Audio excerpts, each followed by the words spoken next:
The following program is presented in celebration of the Washington State Centennial.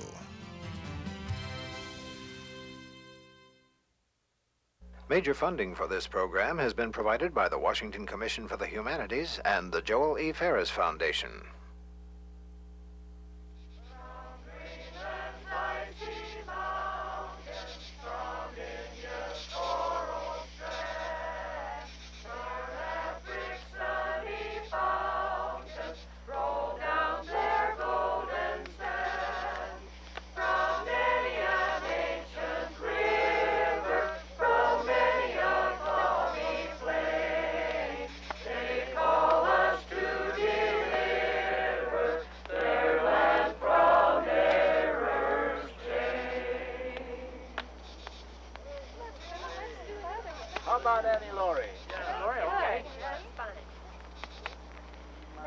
Fingers of October chill crept through shawls and under jackets as the crackling campfires sent sparks out into the shoulders of the Blue Mountains. It was 1843. Below them wound the Columbia River, their last obstacle on the Oregon Trail. Ministers, farmers, speculators, and laborers, they were the first big group of Americans to migrate toward the northern Pacific coast. That spring, 1,000 of them had slogged through the muddy streets of Independence, Missouri. Their cavalcade of creaking wagons, clumping washtubs, banging churns, and mooing cattle would be lurching out of the Blue Mountains, down the Columbia River, and over the Cascade Range. They would leave the Columbia Basin itself to the Indians who lived there. Slowed by steep paths, cold, and fatigued animals, the settlers moved far more slowly than the man who had been running the Columbia Basin like a private kingdom. He covered 100 miles in an 18-hour day. His voyageurs stroked their boats up the rivers of northern Canada, over the Athabasca Pass, and down the western outriders of the Rocky Mountains. He was George Simpson, governor of the Hudson's Bay Company. In April 1825, he was splashing east with 8 Northwest Indian boys in tow. He decided to have them educated at the company school near Red River in modern Manitoba. The boy from the Spokane tribe would be called Spokane Gary. Speeding up the Columbia and over the Rockies wedged in a canoe with George Simpson was an eye-opener. Simpson rose at 2 o'clock every morning and mounted onto the back of a voyageur. The voyageur waded the governor out to his canoe, and the canoes labored off as soon as Simpson had been handed his pipe. When they drifted within hailing range of a company outpost, a Scots bagpiper would wade ashore while the governor was being carried piggyback to the riverbank. Simpson would straighten his long Royal Stewart tartan overcoat, and then to the skirling of the bagpipes and chanting from the voyageurs, he would stride forward to be greeted by men from the post. Upon reaching Red River, Spokane Gary learned how to read and write both English and French. He also became a devout, if unconventional, Christian. After 5 years, he canoed and clambered his way back over the Rockies to the Spokane Valley, and somehow persuaded his fellow tribesmen to build a 50 by 20-foot blockhouse as a school. For about a year, he managed to teach a group of Spokanes. They studied reading, writing, and Christianity, but eventually they got bored. So Gary was farming quietly instead of teaching when he met Isaac Ingalls Stevens in 1853. Stevens was climbing down out of the Coeur d'Alene Mountains while surveying a northern transcontinental railroad route. Gary is 42 years old. He's very intelligent, speaks English fluently, and bears an excellent character. In neatness and comfort, his lodge was far beyond anything we had seen. His family was dressed in the costume of the whites. The chief offered us the hospitality of his house with much cordiality, a cup of tea or coffee and bread. But war followed. Stevens had tried to clear Washington territory for white settlement by forcing the Indians onto reservations he had chosen. The Indians fought back, and Spokane Gary tried to mediate. If you take the Indians for men, treat them so now. If you talk to the Indians to make peace, the Indians will do the same to you. The Indians are not satisfied with the land you gave them. If all those Indians had marked out their own reservations, the trouble would not have happened. But Gary's own tribe, the Spokanes, ignored his advice and joined the attacks on army detachments. The Indians lost. With his white education, Gary sought to make the reservation system work the way it was supposed to. He tried to have most of the Columbia Basin declared an Indian reservation to keep white men out. But the same year, prospectors climbing into the Bitterroot Mountains found gold about 100 miles southeast of Gary's lodge. White prospectors, speculators, and merchants rushed up the trails past an army fort called Walla Walla. The Columbia River was the region's main trade artery, and the trail from the river met the trail from the mines at the fort. The miners bought their supplies and spent their winters there. A crossroads city named Walla Walla began to grow. Spokane Gary no longer had a chance of reserving the whole Columbia Basin for Indians. but the city of Walla Walla was a safe 150 miles away. In the mid-1860s, an incongruous pair of figures was wandering under the scrub pine trees on the trail to Walla Walla. Mother Joseph of the Sacred Heart was a nun in the Order of the Sisters of Providence. She and her companions were leaving the mines after begging for contributions from the miners. Across the Cascade Mountains in Fort Vancouver, she and her sisters had begun building the first Northwestern Hospital in 1858, followed in 1864 by Holy Family Hospital in St. Ignatius, Montana. But building hospitals cost money, and the nuns were broke. So Mother Joseph and a good-looking companion had climbed over the mountains into the mining districts with the idea of cadging money before the miners had a chance to spend it in saloons or brothels. She climbed down the shafts by flickering candlelight and badgered them between hammer strokes. It worked. Coming down the trail from a mining tour, she would carry between $2,000 and $5,000. But looking behind her one evening, she noticed that two rangy characters were catching up. The first to reach her glanced at the bag she was carrying and asked if she wasn't afraid to travel that way. Surely you don't think we carry the money we collect around with us. What do you think express offices are for? She was in luck. The men wandered on. The two sisters, however, dashed back to the express office to deposit the $2,600 they had been carrying. It was October 1866. Her trip had included a hungry wolf pack, a major tent fire, an angry grizzly, and a pack of Indians in war paint. The nuns were among the first feelers of civilized life in the crowds of prospectors, settlers, and mule train packers fighting to strike it rich in the Northwest. Their main city was still Walla Walla, and on a Tuesday evening, a crowd of settlers, store owners, soldiers, and their ladies jostled along the plank sidewalks toward the Packers' Ball. The Packers carried Walla Walla's flour, liquor, sickles, nails, plows, and wheat. In fact, they linked the town to the Columbia River and the outside world. It was 1869, and the town's stores and saloons were the main meeting place in Washington east of the Cascades. Walla Walla was growing into the biggest city in the territory. The ground for miles around it was plowed and sown to wheat by a steady stream of settlers. They and their neighbors were jamming the dance floor at the Packers' Ball. A gentleman who kept count reported 211 couples. Not half of those who desired to dance could obtain the opportunity. The work of feeding the immense throng kept us from 10 o'clock to the wee small hours. 150 chickens were sacrificed for the occasion. 30 turkeys went to complete the feast, and we know not how many pigs were brought to grief. For all that, Walla Walla needed a railroad. The merchants' hardware and glass came up the Columbia River from Portland, while the farmers' wheat and apples went down the river to the market. It was expensive to pack everything by mule train, the 32 miles between the river and the town, so Dr. Dorsey Baker sold the town on a railroad by saying it would offer fast, cheap transportation. Heading west like thousands of other young Easterners, Dorsey Baker had been trying to get rich in Oregon and California. After 14 years, he moved to Walla Walla. By 1871, he was a leading speculator, merchant, and banker in town. He brought railroad promotion to the Northwest. While his line was under construction, he demanded a $25,000 gift from people in Walla Walla before he would build the railroad into the city. Then, once the town depended on the line, he drastically hiked his freight rates. For another 50 years, railroad promoters would be using these high-handed tactics.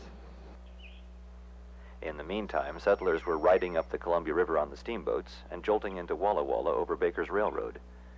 Fred Clemens' father headed north out of Walla Walla with knives, pots, and plows bouncing around in 2 wagons. He creaked past the settled wheat fields, ferried over the Snake River, entered the bunchgrass country on the western outriders of the Rocky Mountains, and found the promised land. Our first job would be to take care of the horses and the cow, get the cow or cows milked and the chickens fed and the horses taken care of and get breakfast over and then go to whatever job there was. It might be actual plowing or raking or hoeing or planting or whatnot. There was never a time when there wasn't plenty to do. However, my greatest memory is of playing as a boy. I made a hawk by taking a stake 4 or 5 feet long maybe, and attaching a string to the end of it and a little wire hook to the other end and put a cloth on the ground and would make believe diving down on that chicken with that stick and that hook, picking that cloth up and carrying it away and having my breakfast. My mother had no method of preparing food except to put it on the stove in whatever kind of container was appropriate. Just whatever we had, eggs, potatoes, bacon, homemade bread, whatnot. Well, at the very outset on the homestead, I know that my mother just had to be desperately alone. I just can't imagine her being in that condition and being happy, but yet she was the kind of woman that made the best of whatever the conditions would be. The settlers in southeastern Washington continued to look for supplies and entertainment when in Walla Walla. It was the region's most sophisticated city. But in the early 1870s, an invisible threat to its prominence was developing in spite of its opera house, its stores, its banks, and Baker's Railroad. Across the West, the location of the major railroad routes determined which cities died and which flourished. Walla Walla was not on a transcontinental railroad. The Northern Pacific Railroad's Transcontinental Survey put its route 150 miles to the north of Walla Walla, right through Spokane Gary's country, past the falls of the Spokane River. The falls and the proposed Transcontinental Railroad began to attract speculators. In 1873, Jim Glover rode over from Salem, Oregon, where he was town marshal. A great rock protruded from the water, just opposite the whirlpool. I climbed upon this and gave myself completely over to admiration and wonder at the beautiful, clear stream that was pouring into the kettle and over the falls. I rose to leave and discovered I was dripping wet with the spray. The settlers ran a small sawmill. Its water power and the possibility of a railroad convinced Glover to speculate on the land. He arranged to buy Spokane Falls. Then he jogged off to collect a partner, Cyrus Yeaton. A short time before we left for the Spokane country, we saw an article in the Walla Walla newspaper stating that Downing and Scranton of Spokane Falls had been accused of stealing and butchering cattle. On our arrival at the falls, however, the two men were both there and nothing was said. In those days on the frontier, it was not considered polite to inquire into or discuss the private affairs of strangers. So the 8 squatters and their wives began to improve the sawmill and sell supplies at the trading post. They joined hundreds of western fly-speck settlements, eking out a living and praying the railroad would come. Meanwhile, Walla Walla remained the region's major city, while Spokane Gary continued trying to have some local land reserved for the Spokane Indians. He did accept the white settlers to the point of refusing to join a Nez Perce Indian uprising. Gary was facing a conflict between white settlers and Indians that had been repeated across the United States since white settlement first began. Increasing numbers of white settlers moved into an area and began demanding land the Indians thought was theirs. It was beginning to happen around Spokane Falls. In the meantime, Louis Yale was running the stagecoach to the town. My first passengers were A.M. Cannon with his wife and family.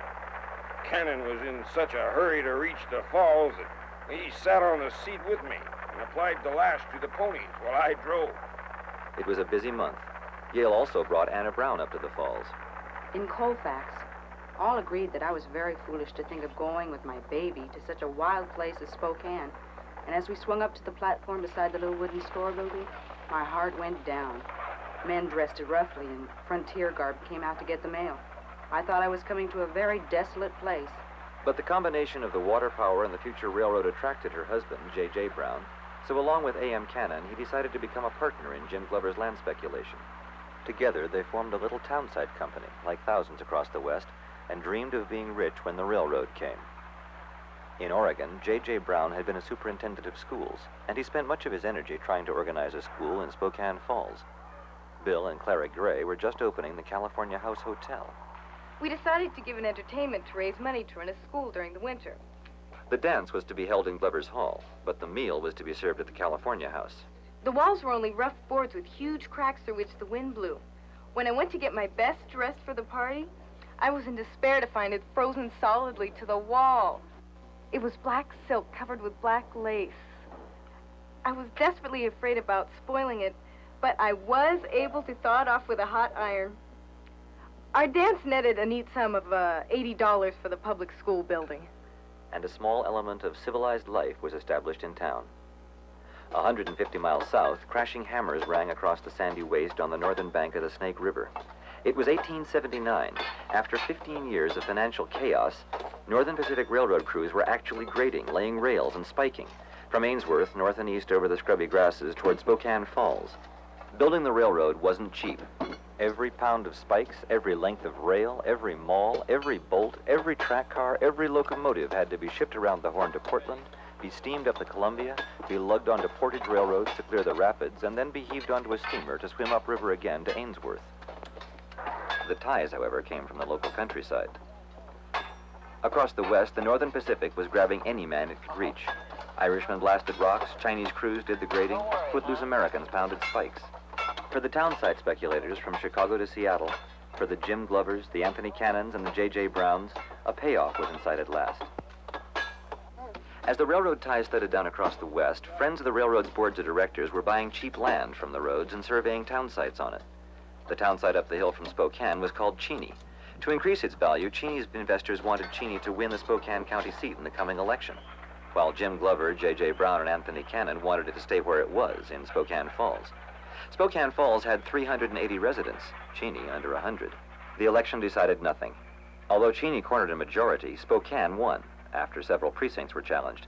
The county records continued gathering dust in Spokane while the local court ordered a recount. But there was a catch.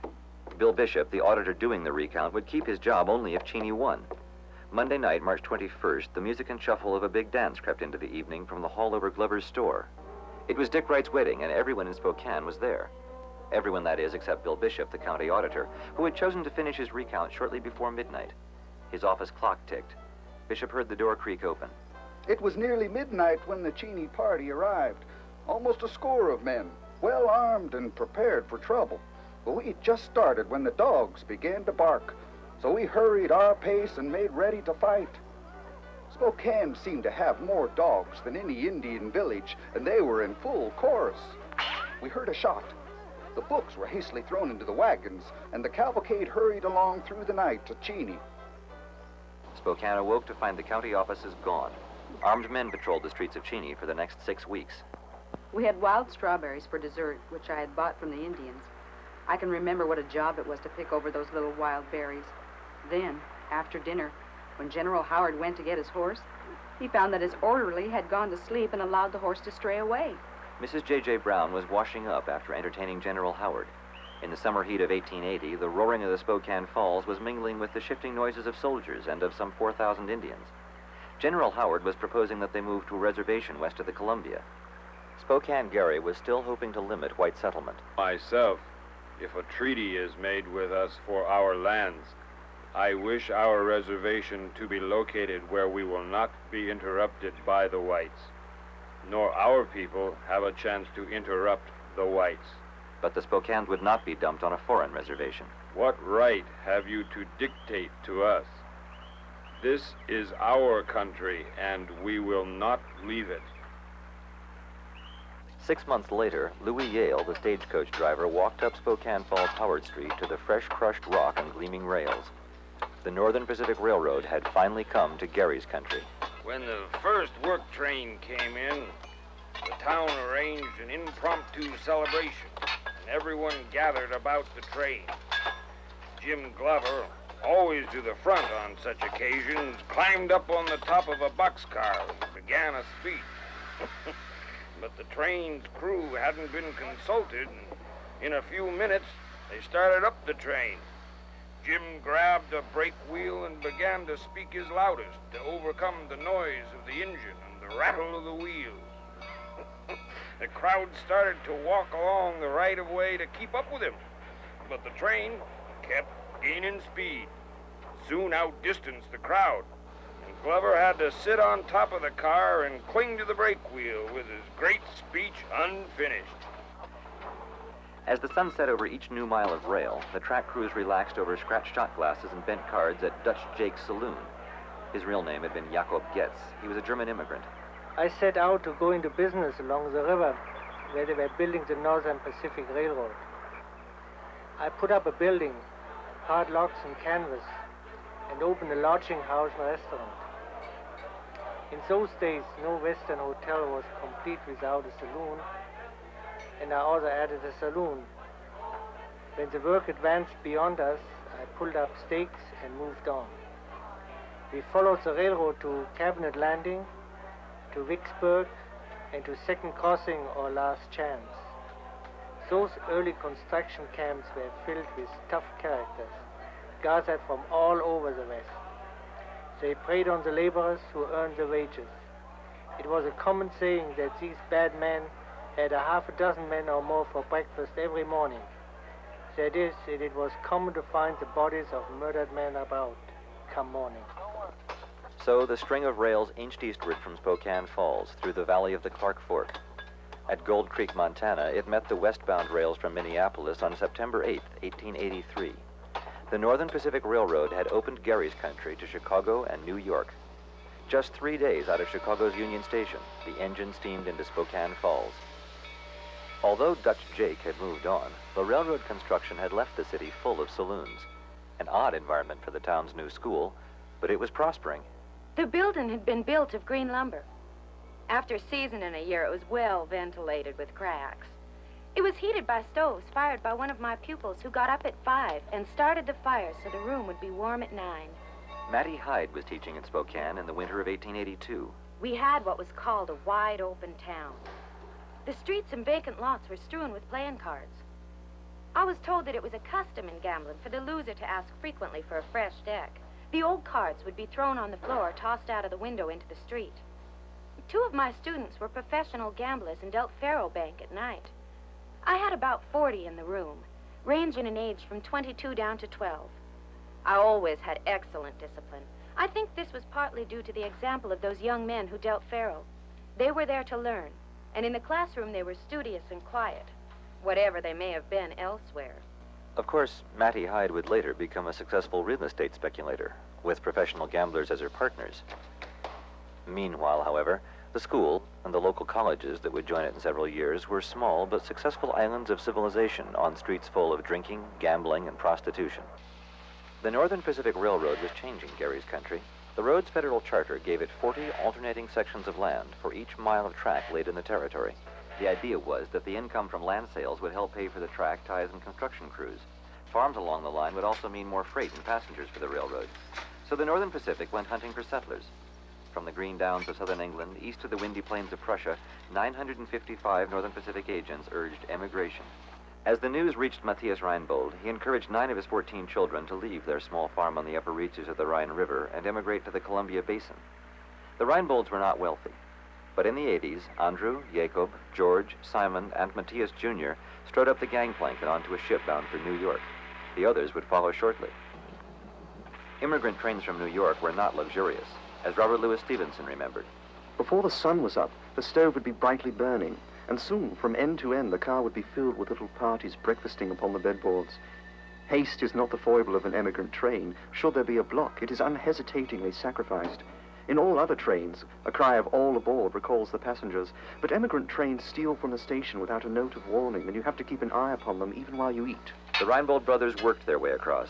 They hired honest farmhands, worked in lumber camps, and finally, employed by the Northern Pacific itself, they steamed into Miles City, Montana after a trip lasting nearly 2 years. From Miles City, Andrew, George, and Jacob walked. It was 800 miles up the sandy course of the Missouri River, over the Rockies, over the Bitterroots, and over the Coeur d'Alenes, before they wandered down the piney slopes toward Spokane. More than 3,000 immigrants a month were pouring into the Columbia Basin. Spokane Falls had grown to about 380 inhabitants by the fall of 1883, as Frank Dallum began printing the next morning's Review. A rumor was circulating that an A.J. Pritchard had discovered gold in the Coeur d'Alene Mountains. Pritchard himself came into the office and pulled his buckskin poke. I got a quire sheet, and he poured nuggets as big as peas out onto it. I set up the story with black headlines, and copies of this issue sold in Butte, Helena, St. Paul, and elsewhere. The mud on the streets was in for a churning. The path to the goldfields, Murray and Eagle City, Idaho, lay through Spokane.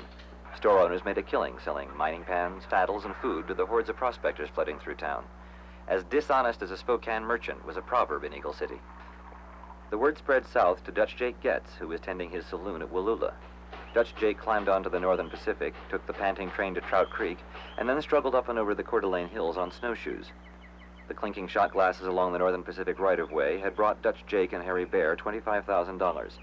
It turned into Dutch Jake's Pool and Dance Hall at Dutch Jake's Corner in Murray. Gold rush trains meant money. So the news of Pritchard's strike spread from Frank Dallum's review office via Northern Pacific Railroad advertisements. Nuggets weighing $50, $100, and $200 of free gold for the picking up. It barely glistens. When the news reached Ohio, a girl named May Arkwright gathered her bags and moved her own 225 pounds down to the depot. As the day coach rattled its way up into the Rocky Mountains, May Arkwright met a freight packer named Jim Wardner, who promised her work as a cook in Eagle City, down the valley from Murray. A Coeur d'Alene Goldfield reporter caught the scene. The buildings are composed of logs and shakes.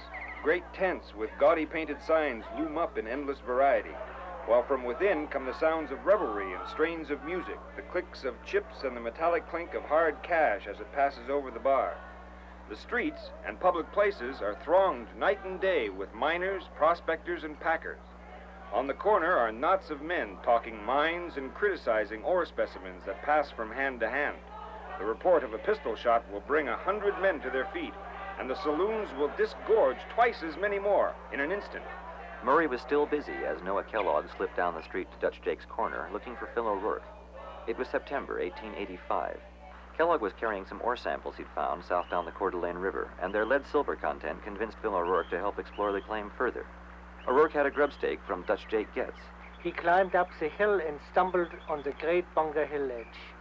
There was nothing inside but glittering galena, and O'Rourke knew he had found the greatest thing ever discovered in the Northwest. At the very least, Jake's memory was faulty. Galena weathers, it doesn't glitter. In any case, the claims were named the Bunker Hill and the Sullivan. Jim Wardner, the packer, freighter, and promoter, arrived in time to stake a claim to all the water near the Bunker Hill. Needing water, the partners took him in. But the flop of cards onto the table was still buried beneath singing and dancing at Dutch Jake's Pool and Dance Hall. It was one thing to be a partner in a successful claim to a lot of lead-silver ore, and quite another to turn the claim into a paying mine. That was Jim Wardner's job.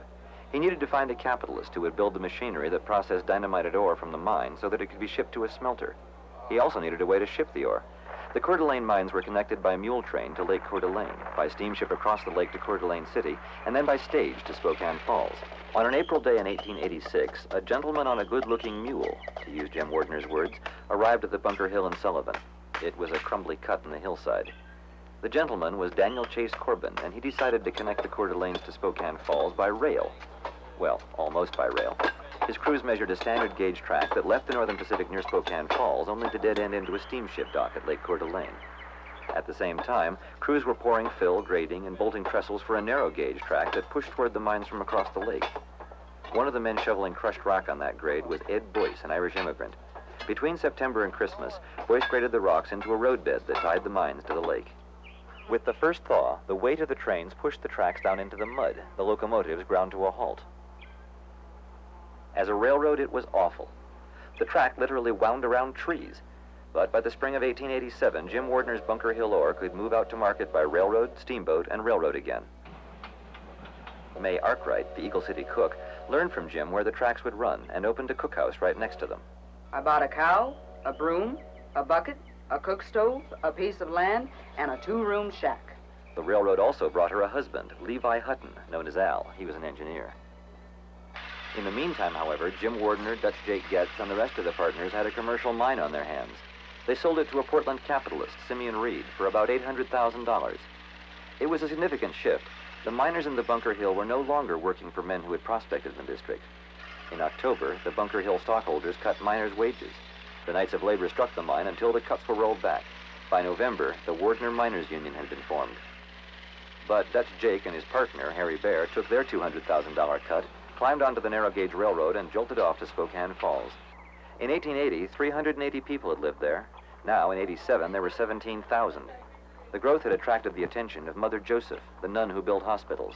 Spokane was not a good place in which to get seriously sick. Visits to Dr. Waterhouse and his colleagues were the only recourse. There was no hospital in town. Mother Joseph had left 5 full hospitals in her wake at Missoula, Montana, Portland, Oregon, Seattle, Washington, Walla Walla, Washington, and Astoria, Oregon. In April of 1886, she climbed down from a Northern Pacific passenger car and headed downtown to the California House Hotel. Within several days, she purchased a piece of riverfront property for $2,000 and began outlining the plans for a hospital on the hotel's dining room table. She built hospitals from the blueprints up. As the construction moved forward, her black habit both waved in the wind as she clambered up ladders to test the beams and dragged in the mud as she kicked aside crumbled basalt in the cellar hole. She checked the foundations carefully. Her hammer was swinging from a leather thong at her belt one morning when she noticed that one of the chimneys wasn't being laid well. In her French-accented English, she suggested brusquely that the workmen tear it down and start over. No one did. When the bricklayers arrived at the site the next morning, they found a perfectly pointed, re-bricked stack. Mother Joseph had rebuilt it overnight. In 1887, she packed her hammer away, climbed back onto the Northern Pacific, and steamed off uphill toward Fort Vancouver, leaving Spokane with 50-bed Sacred Heart Hospital nestled among the saloons, gambling joints, and banks. The livery stable on Riverside Avenue had been chosen by the inspector of the United States Bureau of Indian Affairs to hold one of the last meetings between the government and the Spokane Indians. Spokane Gary wanted to reserve for his tribe all the land on either side of the Spokane River for 20 miles west of the city. The tribe didn't get it. Instead, the government agreed to give them $95,000 in 10 yearly installments, provided they moved to the Coeur d'Alene Reservation. 100 of them did. 200 remained along the river. Spokane Gary himself returned to his farm one day to find white settlers on the land. From then on, he remained landless. It was an American story repeating itself. As the number of white settlers increased, the Indians lost their land. Nearby, the railroads rattled into the growing city. Dutch Jake and Harry Bear looked out of the coach. Construction was booming. In the New Arlington Hotel, the first and second stories were crafted out of walnut, the third and fourth out of oak. Guests luxuriated in the modern convenience of electric lights and hot and cold running water. Mining profits were being invested in Spokane. Supplies for the mining district were being bought there. The mines and the railroads were bringing more money and more immigrants to Spokane than the farms had brought to Walla Walla. Gary's country had become the new regional center of the Columbia Basin. Across the west, empty stretches of prairie were blossoming into towns under the touch of the railroad. The townsite speculations were paying off.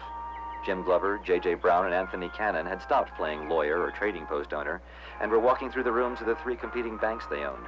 Amid all of this activity, Getz and Bear decided to turn their Bunker Hill money into a building which would rival any other in Spokane for cost and size. Brick and granite, it was to rise 4 stories for about $143,000. It would be a saloon to end all saloons. Sunday, August 4th dawned still and quiet with the promise of being another hot, suffocating day. In northern Idaho, forest fires were burning out of control, and the smoke oozing out of the mountains was thick enough to obscure the sun from time to time. Over at the corner of Main and Howard, the sidewalks were littered with packing crates.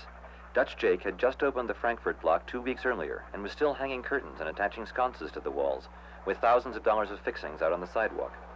At 6:15 p.m., the thick orangey air was rent by a fire alarm. In an hour, burning debris was shooting up into the air and dropping down onto neighboring buildings, which in turn began to crackle and flame. As the sun set, the spreading fire roared toward the central city. Women were crying, men swearing, and many begging and pleading for aid to remove their valuables. The blaze swooped across Howard and Main, buried itself in Dutch Jake's packing crates, and the Frankfurt block burst into flames. Gustavus Roch sweated shoulder to shoulder with Dutch Jake and Harry Bear. The heat was so terrific it crumbled steel shutters up like tissue paper, and the brick walls seemed to melt like wax. After 2 hours, Dutch Jake yelled from the top floor, "Run, boys! The roof is falling in!" And we ran for our lives. Fires had decimated wooden cities around the country, from Chicago to Seattle. By 9 o'clock, central Spokane was reduced to piles of cracked, smoldering brick. It had been some 32 blocks, worth about $6 million. As smoke from the summer fires dissipated over the pointy tops of the Coeur d'Alene Mountains, 2 young men plodded up the winding pack trail from Burke to Murray, Idaho. Their eyes were scanning the ground for signs of minerals. Harry Day and Fred Harper had climbed about 1.5 miles north from Burke when they turned off the trail to scramble and crawl up the slippery hillside. Little bits of iron oxide together with lead carbonate were scattered all over. The scramble eventually began to tell on their lungs, and stopping to rest, they agreed to stake 2 claims, the Hercules and the Firefly. Harry Day planned to work them from time to time. Over in Spokane, Monday morning dawned with soot in the air. Across the downtown, saws and shovels were scraping. A city of tents elbowed up among the ruins. The quick slap of a mason's trowel, punctuated by bouts of hammering, caught the ears of passersby for several years. Spokane was rebuilding. The new auditorium theater, trimmed toward the street with cut granite, contained the largest stage in the United States, purposefully a foot wider and deeper than Chicago's auditorium. The box office at the end of a passage was lit through leaded glass windows. They pictured Beethoven, Shakespeare. And then, for good measure, the theater's owners, J.J. Brown and Anthony Cannon. Spokane had 20,000 citizens. As the late summer shadows settled over Spokane Falls in September 1891, a rumor passed over the clink of dinner glasses. James Jerome Hill was in town and had visited J.J. Brown. Jim Hill was supposed to be surveying for the Great Northern Railroad, and that might mean lower freight rates. One-eyed James Jerome Hill had a temper like a powder charge. He was blasting and pounding a railroad across the plains and over the mountains from Minneapolis to Seattle without a government subsidy. So he was hunting for routes that spared locomotives from laboring up steep hills. He oversaw every stage of his line's operation. But that September 5th found him in a thoughtful mood, and neither J.J. Brown nor his other hosts got much more than smoke out of him. 5 months later, Jim Hill's private car, the Manitoba, rumbled into town to be met by a crowd of reporters, bankers, and real estate brokers. You come to the conclusion that it's going to be a very expensive grade to Spokane. But the Great Northern indeed wants your freight. And I think this has been a very profitable time here, and we thank you indeed. Bye. Louis, this train...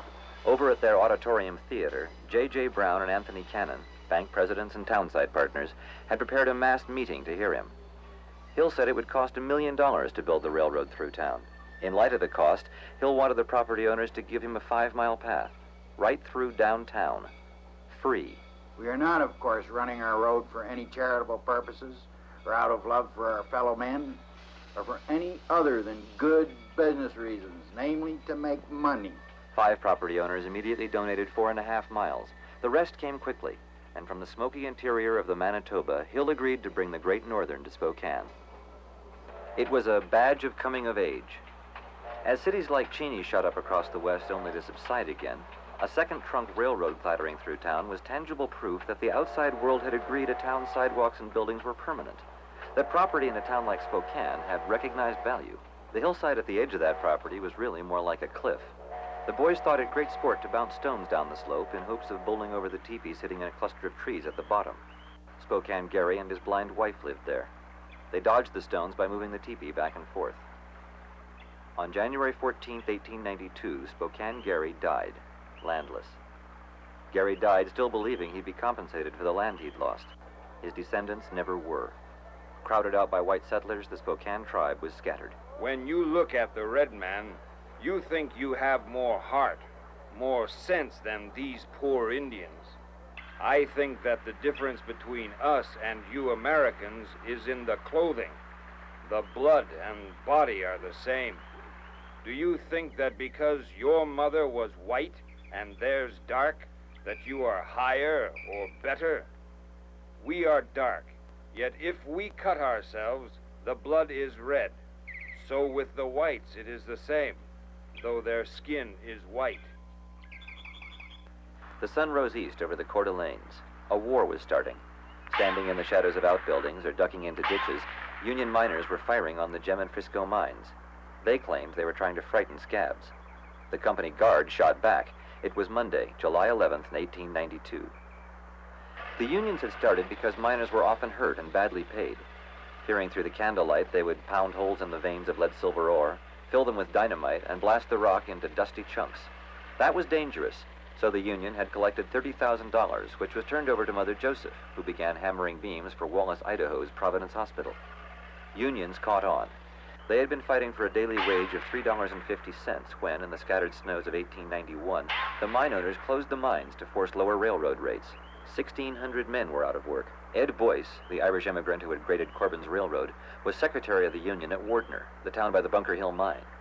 In April, he heard that the mines would reopen using scab labor. The owners had rounded up 75 non-union immigrants from Denmark, Finland, Poland, Austria, and Sweden. The union members were getting tired of picking up emergency food and clothes from the depot in Wallace. Then, 365 scabs arrived for work in the Bunker Hill. In early June, grocers were boarding up their windows for lack of trade. and knots of idle men were talking on the corners. The owners now had 800 scabs. On Saturday, July 9th, laundry flapped limp and forgotten from clotheslines as boys darted from doorway to doorway with the news that the Union Secretary in Gem was an agent of the owners. The shooting started Monday morning. As the sun climbed high enough to light the narrow walls of Burke Canyon, a crew of Union men crowbarred the door of the Frisco Mine powder magazine, pulled out 200 pounds of dynamite, and rolled it down a flume into the Frisco Mine's processing mill. The mill disappeared, scattering kindling across the canyon. The scabs and guards surrendered. The next morning, railroad cars rolled down from Lookout Pass with 3 companies of blue-uniformed black soldiers. State deputies moved from house to house up the canyon, arresting around 400 Union men, justices of the peace, merchants, lawyers, and saloon keepers. The men were herded into 2 stockades or bullpens, where they remained for about 2 months. And as the August heat settled down, people outside the Wallace stockade complained of the noxious odors sifting through town. Ed Boyce, the Wardner Union Secretary, and 24 others spent 6 months in the Boise jail. But cases against the rest died in court. Meanwhile, the mine hoist began creaking under Oregon, while plans were whispered in the Union halls. But worse was to come. Spokane streets were packed in May of 1893 as newsboys began crying that the New York stock market had collapsed. Within weeks, depositors' boots and skirts were flashing across the floor of Anthony Cannon's Bank of Spokane Falls. The bank failed. Nearly every locomotive pounding into Spokane on June 7th was hauling raw cash. Across the city, depositors besieged the banks. Jim Glover's First National went down in 3 weeks, followed by J.J. Brown's Brown National. The boom was over. The sizable fortunes of Glover, Cannon, and Brown, the old townsite company, had vaporized the way they'd grown overnight. The Northern Pacific Railroad went bankrupt. From the Cascades to the Coeur d'Alenes, mines closed, railroad construction halted, farmhands were fired. Men were out of work. Driving southward, parallel to the Canadian Rockies' western edge, the Kootenai Mountains dropped steeply into bent rivers and finger lakes. Vancouver lay to the west, and Calgary to the east. In either case, it meant a scramble for hundreds of miles up rocky pine-clad slopes and down across swift rivers or deep lakes. Politically, the Kootenays were part of Canada, but the rivers flowed north from Spokane, and so did the people. Even so, reporters thought it an awful trip. The man looking for discomfort will be fully accommodated. He is compelled to leave Spokane on the midnight train over the Northern Pacific, and 74 miles out will be dumped into the chill gray of the morning in as desolate a spot as there is in all of Idaho. Then, a few hours later, he'll take his life into his hands by boarding the stagecoach for Bonner's Ferry.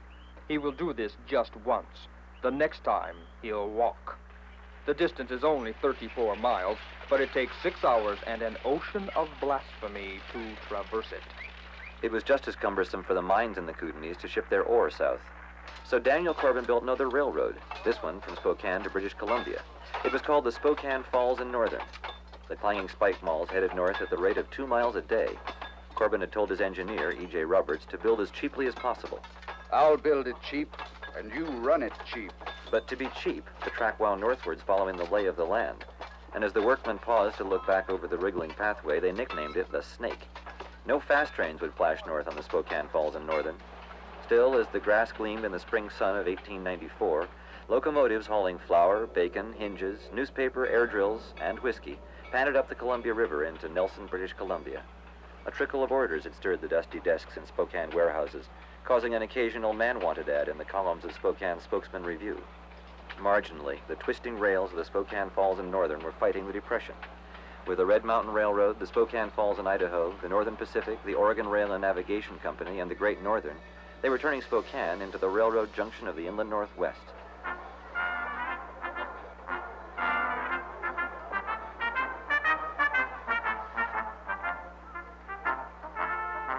You could hear it down the length of Spokane's Riverside Avenue, from Bank Building to Brick House, every sunny summer afternoon throughout the 1890s. At 4 o'clock, the brass bursts of a marching band popped above the rumble and clatter of the city. Following the uniformed band in open carriages in their finest clothes, the painted ladies paraded down the town's main street. They came from Spokane's variety theaters. A man could hire a box there, relax on a couch, and peer at the stage through a curtained window. The box also came with its own actress, who would sell him drinks. Or, if the curtains were drawn, other things perhaps. The actresses were on parade. Down the length of Riverside Avenue, business ceased. Men poured onto the streets to jostle their way to the curb, while above, office windows shot up as the occupants peered down. Spokane was a wide-open town. Men from the Cascades to the Rockies strode down Main Street to Dutch Jake's Coeur d'Alene Theater. Not just a theater. In the words of Spokane Spokesman Review, it was a department store of sin. According to Jim Wardner, the man who promoted the Bunker Hill claim. A person can get anything he wants in this place of business. A drink, a meal, a bath, a shave. He can go to the theater, dance hall, or the gambling room. A bar and a Turkish bath greeted a man entering the first floor. To get to food and liquor counters, he followed the stairs into the basement. To get to the theater, he climbed up to the second and third floors. Gambling and dancing were one floor further up. 1,000 gamblers at a time could shoulder their way toward the faro tables, which ran 24 hours a day. When a miner had drunk and gambled until he was broke, Dutch Jake would pay for his ticket back to the mines. If he was hard up, he could always find a free meal and a place to sleep at the Coeur d'Alene. But Spokane also catered to other tastes. The city's young professionals retired after evenings at the Auditorium Theater. There were lots of them. Doctors, lawyers, ministers, speculators. They were young Eastern college men invading the West for a professional boost in the fledgling cities with their breathtaking growth. Brown's and Cannon's Auditorium Theater hosted the best acts in the country.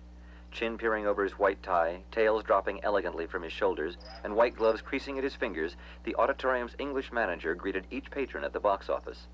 Sarah Bernhardt crossed the auditorium stage with La Tosca. Mrs. Patrick Campbell twisted her tongue around Shaw's Pygmalion.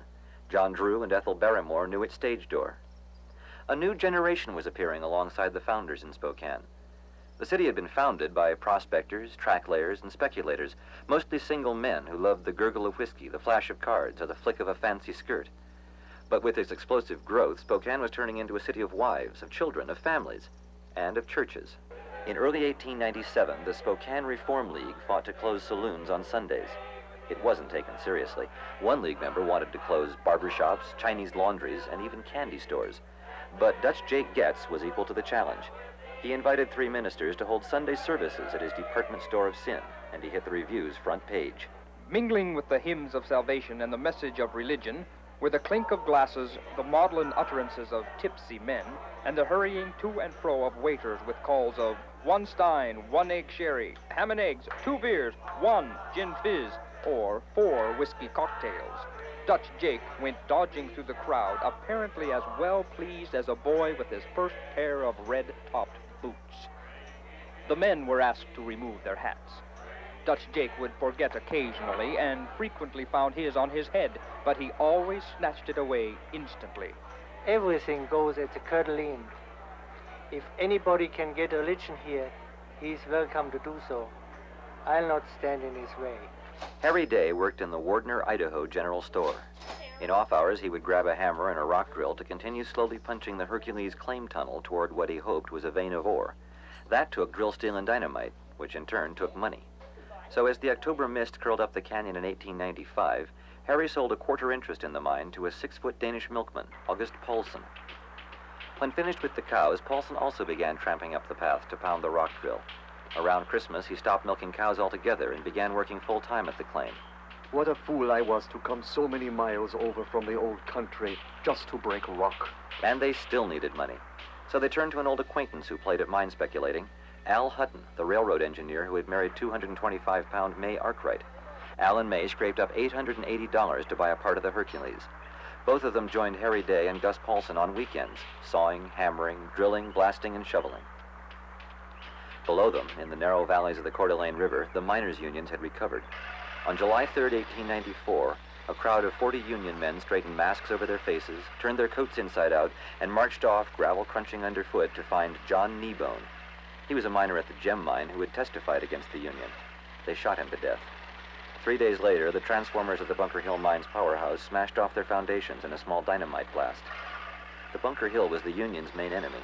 In fact, the Bunker Hill caused so much labor trouble that other mine owners offered to buy it to quiet the union. The stockholders wouldn't sell. The unions, meanwhile, had joined the Western Federation of Miners, a radical group striking mines from Colorado to Montana. Ed Boyce, the Wardner Union Secretary, was elected president of the Western Federation by a cheering crowd in Butte. Every union should have a rifle club. I strongly advise you to provide every member with the latest improved rifle so that in 2 years we can hear the inspiring music of the martial tread of 25,000 armed men in the ranks of labor. Miners, or any other body of men, have as much right under our Constitution to have rifle clubs as aristocrats. In early April 1899, the union demanded recognition from the Bunker Hill and Sullivan. The Bunker Hill responded it would close for 20 years first. So as the morning workers walked up the hill to the bunker portal on Friday, April 28th, union men jumped out and gave them 4 minutes to retreat downhill at gunpoint. That night, massed union members argued under wavering lights in Gem, Burke, Mullen, and Wardner. The non-union night shift sloshed timidly up to the Bunker Hill in a rainstorm. Saturday morning, the Burke Station platform was a sea of men, talking excitedly, milling around the train, and carrying rifles. Up in the engine, Al Hutton felt a dig in his ribs. A man standing next to him holding a gun told him to get the train moving. Back along the track, men masked by pillowcases, strips of buckskin, or small American flags were jumping into the cars as the train slowly edged out of the Burke siding. It clanked down the canyon to Gem. Men jumped off, crowbarred open the Frisco Mine powder magazine, and began heaving sticks of dynamite and 3,000 pounds of powder into the boxcars. The train pulled out toward the Bunker Hill mine. For 12 miles, it steamed over a foreign company's track, loaded with powder and bursting with nearly 900 miners. At Wardner, 200 armed men jumped down from the cars and picked up the powder and dynamite. Saloon keepers bolted their doors. Around 2 o'clock, the Bunker Hill mill burst skyward and rained down as matchwood. For 2 days, the union men worked normally, while the telegraph wires buzzed. Mid-afternoon, May 2nd, a train pulled into Wardner carrying 75 black soldiers from Spokane's Fort Wright. The next day, the district was under martial law. Lines of blue-coated soldiers walked from door to door, arresting every man in Gem, Burke, and Mullen. They were locked in a stockade at Wardner called the Bullpen in memory of the arrest in 1892. Al Hutton was one of them. No one was released on a writ of habeas corpus, and futile prosecutions wore on for 3 months. Then, on May 8th, General Henry C. Merriam issued a proclamation that wasn't futile. It forbade companies to hire men who didn't have state work permits. The permits came from the county coroner, conveniently also the Bunker Hill Company physician, Dr. Hugh France, or as May Hutton put it, Dr. Huge Fraud. Union men couldn't get permits. The Coeur d'Alene unions were dead. Al Hutton was a Mason, so May heaved herself onto the train to Spokane and badgered Masons over there to have him released. After 2 weeks, he was out. But the coroner's jury investigating the battle declared him a willing tool of the rioters, and the Northern Pacific refused to take him back. So Al began helping Gus Paulson full-time to punch the Hercules tunnels toward what they hoped would be ore. That spring, Harry Day's mother opened a letter from Ed Boyce, the Western Federation of Miners president. He wanted to marry Harry's sister, Eleanor, who was also a partner in the Hercules. The wedding was on May 14th. 2 weeks later, Gus Paulson was doggedly blasting at the end of the tunnel when he broke into a cave of wire silver and lead carbonate. He hauled a wheelbarrow of it outside, filled the suitcase he'd brought his working clothes in, and began the sliding descent into Burke Canyon. The next day, Harry Day sat down by a table lamp to write to his father, scoring the top of the page with "Mum's the word." The store clerk, the milkman, the camp cook, and the unemployed engineer had struck it rich. In December 1901, the first dividend checks went out to them, and Eleanor Day Boyce, wife of a radical union president, was a successful mine owner. Lead-silver ore moving out of the Hercules turned into money in the bank, and in 1907 appeared as brick and glass in the Hutton building in downtown Spokane. May and Al moved into town. Her eccentric dress flowing around her as she paced across the carpeted floor, May began organizing women to demand the right to vote in Washington state. I believe in women's suffrage for the reason that taxation without representation is tyranny, that woman is amenable to the laws under which she and her children live, and has a right to a voice in making such laws, that man is not woman's keeper and has no more inherent right to think and vote for her than he has to suffer for her crimes, that woman is intellectually, morally, and physically qualified for citizenship, and that the ballot in the hands of woman will do more to raise the standard of citizenship than all other reforms together. Her methods of building the Spokane branch of the Equal Suffrage Association were, well, eccentric. She offered young women a free round trip to the association's convention if they could round up 50 paid memberships. Later, she offered schoolgirls a penny for each signature they gathered on suffrage petitions. May was also an active member of the Spokane Women's Club. As the hot days of June 1910 settled down, ladies in millinery stores and parlors were up in arms against Spokane's chief of police, John Sullivan. He was attacking the Women's Club. The club was a colorful group ranging from socialites like Lorraine Helen Baker to socialists like Emma Stalford. Oddly enough, the ladies' tangle with the police had its roots in IWW demonstrations. From January to December, members of the industrial workers of the world from around the country were protesting for the right to speak on Spokane's downtown streets. One of those arrested was Elizabeth Gurley Flynn. She was 19 years old and a leading IWW agitator. Laura House, the president of the Women's Club, was the wife of a conservative railroad clerk, but her club posted bond for Flynn. At her trial, Flynn told the court that she had shared a cell with a prostitute who was allowed to ply her trade in jail. Laura House and Emma Stalford marched to the city council and demanded paid matrons for the jail. Conditions in the city jail are a stain on the good name of Spokane, and I can get signed affidavits of the terrible outrages that occur in the cells. Infuriated, Police Chief Sullivan threatened a libel suit. Mrs. Stalford, who made the charges, is an ardent IWW sympathizer, and many of the other women who stormed the city hall were in sympathy with the IWW. In response, the Women's Club demanded reform of the police department. Chief Sullivan, you heard me state under oath that I was not an IWW. Did you willfully forget? Not one woman who attended the council meeting that night was an IWW, and to most of them, no worse epithet could be hurled than IWW sympathizer. In demanding reform, the Women's Club was joining a chorus which included labor unions, churches, and the Coles newspapers. They were militantly progressive. William Coles campaigned for an immense city park system, supporting $1 million bond issue which would buy prime land and cover it with flowers, trees, and lakes. He loved Teddy Roosevelt. The Review's column supported conservation and the new Forest Service against Washington's governor. Coles was also trying to reform City Hall. Throughout November, the presses stamped out articles demanding a new form of government. On November 11th, Washington voted nearly 2-1 to give women the vote. The suffragettes had won. 3 weeks later, the Coles papers, the unions, the churches, and the club women won again. Spokane's voters changed the form of government. Police Chief Sullivan had resigned, and the officers began enforcing the laws against gambling and prostitution. The policies of the founders were being changed. In 30 years, Spokane had grown by 100,000 people. Where Indians had held council around campfires, where jackrabbits had darted through the bunchgrass 30 years before, the greed and dreams of the 1870s had turned into rattling mine drills, clanking railroads, dingy warehouses, and rippling wheat fields. The inland Northwest had become an inland empire. The founders around Spokane had forged a region, exploited its resources, and connected it to the country. Their successors wanted to make it a good place in which to raise children. As the chill twilight of New Year's Eve 1915 settled over Spokane, crowds of revelers in fancy dress stamped across the frosty pavements, dashing from party to party.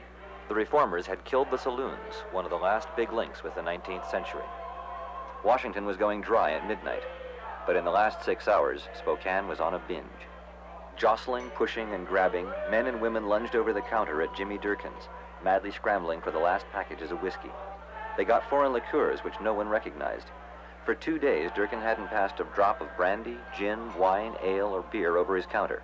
At 9:40, his last bottle disappeared. It was vinegar and sold for 10 cents. At the corner of Main and Howard, young men carrying a few bottles of beer disappeared into a throng of curious celebrators. Swaying people jammed the saloons. Old patrons were reaching through the crowd to shake hands with the bartenders or owners, while grabbing their neighbors' shoulders with their free hand to keep balance.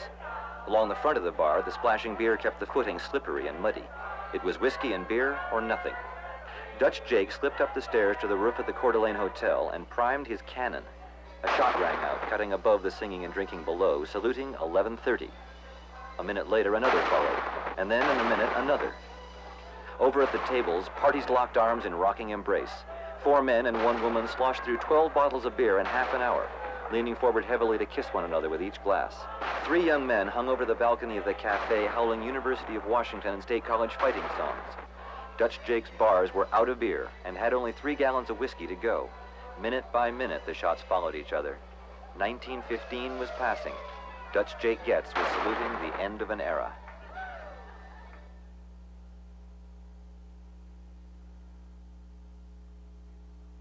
Major funding for this program has been provided by the Washington Commission for the Humanities and the Joel E. Ferris Foundation.